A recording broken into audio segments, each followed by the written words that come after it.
Question है भैया आपका A limited purchase assets of 6,60,000. Good morning. A limited purchase assets of 6,60,000 and liabilities of 40,000 from B limited. 6,60,000 की asset purchase की हैं और 40,000 की लायबिलिटीज टेक ओवर की हैं बी लिमिटेड की.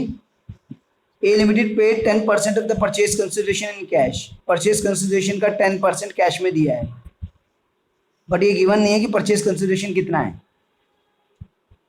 And balance bye issuing 5,400 9% debentures of 100 each. और बाकी दिया है 5,400 9% डिबेंचर 100 वाला. तो जनरलाइज करना है. तो देखिए पहले इसका वर्किंग नोट.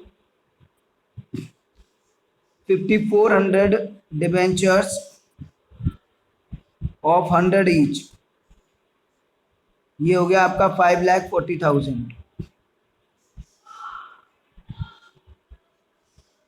और ये 5,40,000 जो है 90% अमाउंट है, क्योंकि 10% कैश में दे दिया और 90%.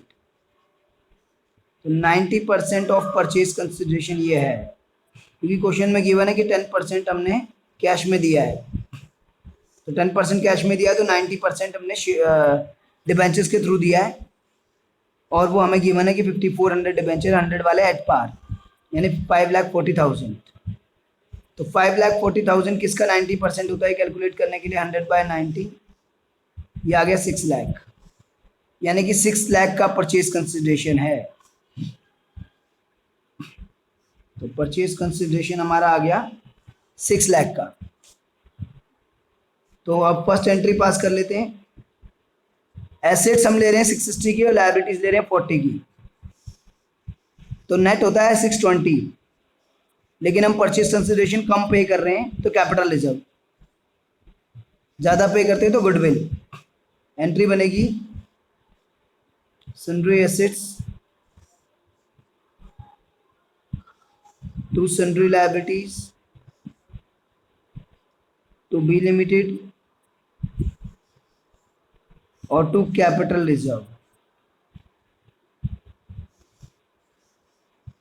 एसेट्स हमने लिए हैं 6,60,000 की, लायबिलिटीज लिए हमने 40,000 की, और purchase consideration 6 lakh working note से, यानी कि 600 के.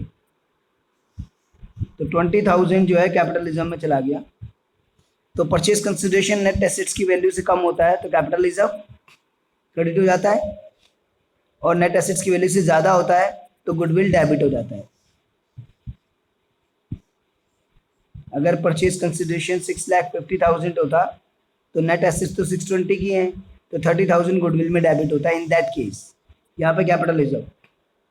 अब इसमें हमने जो है कैश में दे दिया है 10%, तो बी लिमिटेड टू कैश एक ही एंट्री में कंबाइन कर देता हूँ, डिबेंचर्स का भी इसी में कर देता हूँ. To cash to 9% debenture. तो 600 के, कैश 60 के और 9% डिबेंचर 540 के. ये भाई इसकी एंट्रीज हो गई.